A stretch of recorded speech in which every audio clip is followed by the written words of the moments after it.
Good morning. Welcome to Blue Heron Hill. Finally it's spring. I am a little bit late. We are going to be planting peas today. These are a little bit longer than I normally plant them. These are a good 8 inches high. I like to plant them at about 4 or 5. But the weather has just been incredibly nasty. So we have a stretch of some nice warm days. These have been out acclimating, in and out, more sun. It is a cloudy, overcast day today, which is probably the best time to put in any kind of a transplant. What I want to talk about is peas as a plant. Peas are legumes, and so are beans. And the soil requirement for these is a neutral soil, not acidic, not alkaline, just run-of-the-mill in the center at about a 7. Test your soil, I recommend that. I did use compost and I mended my soil. I'm planting right back here. This is where I planted last year. Next year I'll rotate them. But I added the compost, and they'll do fine without fertilizer, unless of course your soil is deficient. And that would bring up a question of, have you tested your soil? Take a soil sample, take it down to your county extension office, and it's really worth it to see what it's deficient in. I added the compost. You don't want to add any kind of fertilizer that's high in nitrogen. I'll get to that in a minute.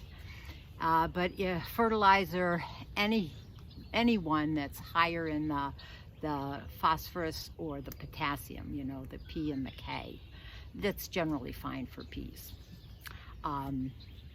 But really what they need is a good amount of water to get them started. We are in the spring. I am fully supersaturated in my soil. They do need cooler temperatures. This is a little bit later. I tried to get them in at least a week earlier, about 2 to 3 weeks before my last frost date. They like the cooler temperatures to grow in. They don't grow well in heat at all. So don't think of planting them in July. I've tried planting them in August for the cooler months in the fall. I have gotten a minimal crop, but my spring is usually the best time for planting peas. These are sugar snap peas. I don't plant shelling peas. So I started mine in this gutter method, and I will post a link up here to show you the previous video that I did on getting those started. But if you start by seed, that's fine also. So let me take a pause, and I may just kind of geek out on you just a little bit, but that's the biologist in me. So now I'm going to go back to the reason why there's no need for a nitrogen component in your fertilizer for peas. Peas are legumes, so are the beans, and they are what's called nitrogen fixing. And that means that they can use the atmospheric nitrogen that's in the soil as they need in their growth cycle. Now, how they do it is just wonderful. So plants can't use this kind of nitrogen, at least the legumes can't use this nitrogen without microbes or bacteria. First, to convert it, or fixing the nitrogen, and this is done in the roots of these legumes. So in the soil there exists a bacterium called Rhizobium. So in a nutshell, what Rhizobium bacteria does, it stimulates the legume's roots to grow nodules that fix the nitrogen. And the nitrogen is the N in the NPK fertilizer. So what fixing means is that these nodes absorb the nitrogen from the the atmospheric nitrogen that's in your soil, and they convert it to ammonia.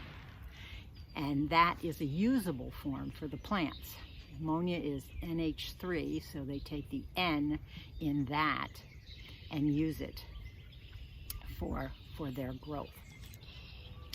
So this action is also beneficial for the bacterium too, in that it gives them food in exchange for making this nitrogen available for the plant.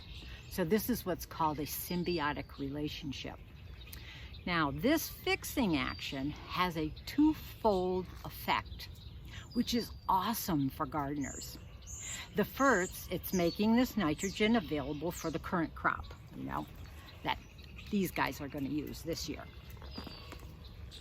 The second is when the plants are tilled under after harvest, those little nodules then provide a storehouse of nitrogen in the soil that becomes available for the next crop. So if you rotate your crops, it will stay in the ground for your next crop.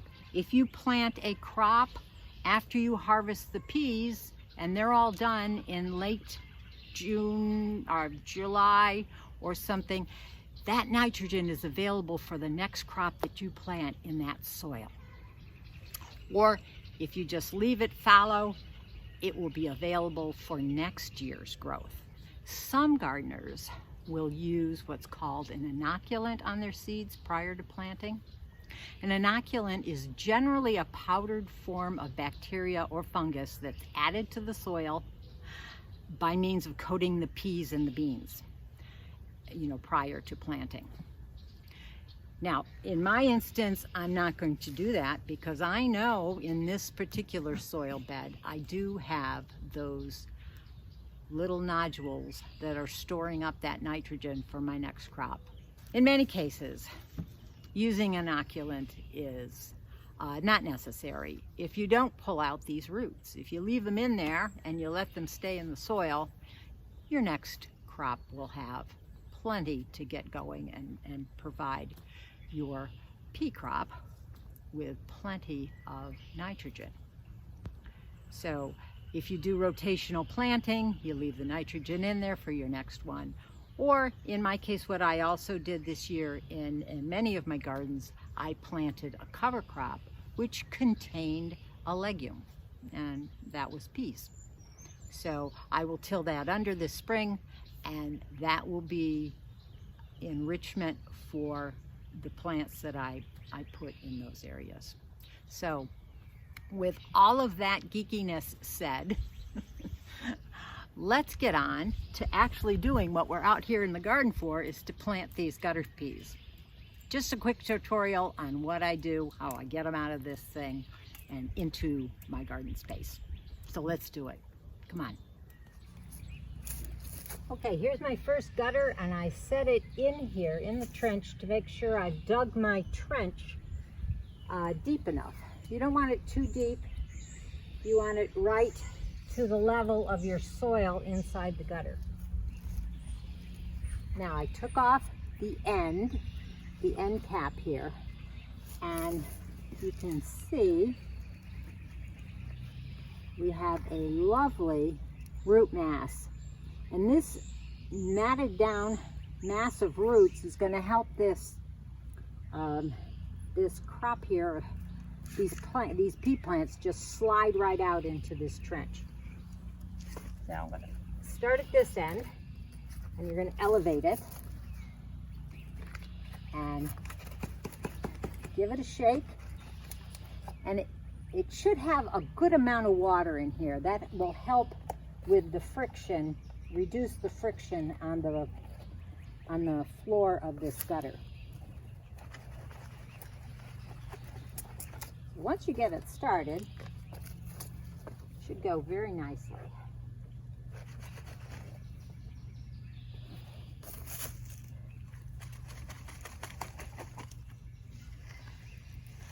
There you go.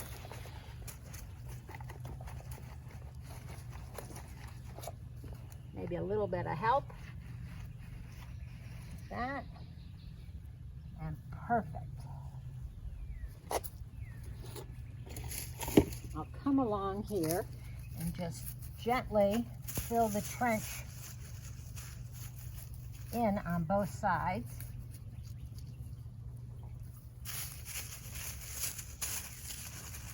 A little bit of pressure. I normally would water this in very well, but we are expecting some rain today, and the ground is very moist. So that is one. I have a trellis here already. I pushed it back a bit. I'm going to bring it forward and stake it in close, and within a day or so, when these